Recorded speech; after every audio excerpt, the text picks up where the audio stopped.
इस वक्त की बड़ी खबर कांग्रेस पार्टी की वर्किंग कमेटी की बैठक से आ रही है। दिल्ली में कांग्रेस कार्य समिति की बैठक चल रही है। बैठक में कांग्रेस अध्यक्ष सोनिया गांधी ने प्रधानमंत्री मोदी पर निशाना साधा है। कांग्रेस कार्य समिति की बैठक में सोनिया गांधी ने कहा है कि मोदी सरकार की पाकिस्तान को लेकर कोई नीति नहीं है, जवानों और आम लोगों पर हमले हो रहे हैं। सोनिया गांधी ने सरकार की नीतियों, महंगाई और इतिहास से लेकर तमाम मुद्दों को लेकर प्रधानमंत्री मोदी पर निशाना साधा है। मोदी सरकार वादे पूरे नहीं कर पाई है, ये कहा सोनिया गांधी ने। जवानों और नागरिकों को लेकर भी बयान दिया है। प्रधानमंत्री ने अपने काम से पद की गरिमा को कम किया है। उनके फैसलों से भ्रम की स्थिति बन गई है। पाकिस्तान को लेकर सरकार की कोई नीति नहीं है, जवानों और आम लोगों पर हमले हो रहे हैं। पड़ोसी देशों की सीमाओं पर हमारी हालत लगातार कमजोर होती जा रही है।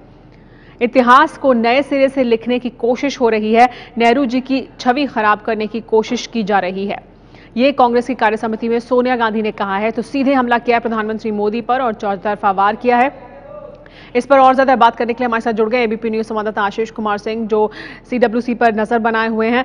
आशीष, तो सोनिया गांधी ने सीधे हमला किया नरेंद्र मोदी पर और चौतरफा हमला, सभी नीतियों को लेकर हमला किया है प्रधानमंत्री मोदी के काम करने के तरीकों को लेकर। जी हाँ, बिल्कुल। कांग्रेस अध्यक्ष सोनिया गांधी ने अपने भाषण में, जो कि कांग्रेस वर्किंग कमेटी का उद्घाटन करते हुए उन्होंने कहा है, सीधा हमला बोला है प्राइम मिनिस्टर नरेंद्र मोदी पे, खास करके लैंड ऑर्डिनेंस पे सरकार को और प्राइम मिनिस्टर मोदी को घेरने की कोशिश की है। और ये कहा है कि कांग्रेस पार्टी का दबाव था, मूवमेंट था, और एक तरह से राहुल गांधी को एंडोर्स करते हुए उनके नेतृत्व को उन्होंने कहा कि राहुल गांधी के नेतृत्व में जिस तरह से कांग्रेस कार्यकर्ताओं और नेताओं ने काम किया, उसी वजह से सरकार पर इतना दबाव पड़ा है कि सरकार को लैंड ऑर्डिनेंस को वापस लेना पड़ा है। इससे एक संकेत सुमेरा और मिलते हैं, जो हमें सूत्रों से कुछ दिनों से जानकारी मिल रही है कि लैंड बिल को लेकर के, इस बड़ी मुहिम को लेकर के कांग्रेस पार्टी एक बड़ी रैली का आयोजन करना चाह रही है। इस बारे में पार्टी के भीतर तैयारियां चल रही हैं, उसके भी संकेत मिलते हैं। साथ ही उन्होंने जो नोटिसेस हाल में कुछ चैनलों को दिया गया सरकार की तरफ से कुछ खबरों को लेकर के, उसका जिक्र करते हुए आरोप लगाया है कि जो इस तरह की जो संस्थाएं हैं लंबे समय से काम करती रही हैं लोगों को एजुकेट करने का, उस पर किसी तरह का अंकुश लगाने की मोदी सरकार कोशिश कर रही है। तो तमाम इस तरह के मुद्दे हैं जिसको लेकर के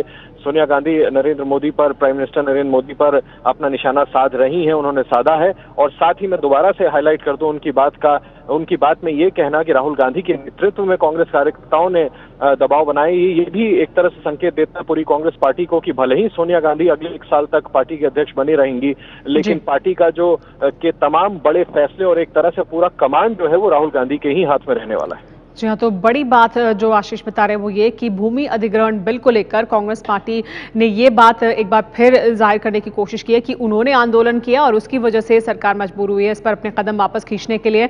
और ये संकेत भी मिल रहे हैं कि कांग्रेस पार्टी इसको लेकर एक बड़ी रैली कर सकती है, तो उसकी तैयारी के तौर पर भी देखा जा सकता है। जिस तरह से प्रधानमंत्री मोदी पर भूमि अधिग्रहण बिल को लेकर एक बार फिर हमला बोला है सोनिया गांधी ने।